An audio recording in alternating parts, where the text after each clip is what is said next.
BRS party అడ్డుకుంటుంది. లగచర్ల ఇష్యూని కూడా మాట్లాడుతా ఉన్నారు. మేము ప్రైవేట్ సెక్టార్‌లో ఉద్యోగాలు ఇవ్వడానికి ప్రయత్నం చేస్తా ఉంటే బీఆర్ఎస్ పార్టీ అడ్డుకునే ప్రయత్నం చేస్తుందన్నట్టుగా కొన్ని ప్రతిపక్షాలు అన్నారు. ఆ ప్రతిపక్షం బీఆర్ఎస్ పార్టీగా ఏం చెప్తారు? మేము ప్రతిపక్ష పార్టీ కావచ్చు. గతంలో ఇదే కేటీఆర్ గారు ఐటీ శాఖ మంత్రి ఉన్నప్పుడు వివిధ దేశాల నుండి, ప్రపంచ దేశాల నుండి వచ్చినటువంటి ప్రతి జిల్లాకు హైదరాబాద్ నుండి ఖమ్మం దాకా కూడా ప్రతి జిల్లా కేంద్రంలో ఒక ఐటీ హబ్ పెట్టి ఉద్యోగాలు ఇవ్వలేదా? అవి కదా ఉద్యోగాలంటే.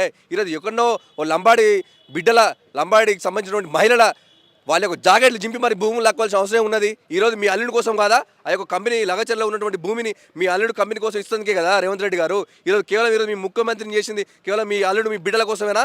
కాదు కదా. ఈరోజు లంబాడి సంబంధించినటువంటి మహిళల జాకెట్లు గుంజి మరి వాళ్ళ మీద దాడి చేసి గుంజుకోవాల్సిన అవసరం ఉన్నది. ఆ భూములను తీసుకోవాల్సిన అవసరం ఉన్నది. వాళ్ళు ఏడుస్తూ ఉన్నారు. దాదాపుగా వాళ్ళని దగ్గర నెల రోజులు వాళ్ళు జైల్లో పెట్టాల్సిన అవసరం ఉన్నది. నువ్వు నీతిగా నిజాయితీగా భూమిని వాళ్ళు సేకరించాలంటే దానికి ఒక పద్ధతి ఉంటుంది కదా. ఎందుకు వాళ్ళు నెల రోజులు జైల్లో ఎందుకు పెట్టవలసిన అవసరం ఉన్నది? తప్పకుండా తస్మాత్ జాగ్రత్త రేవంత్ రెడ్డి గారు.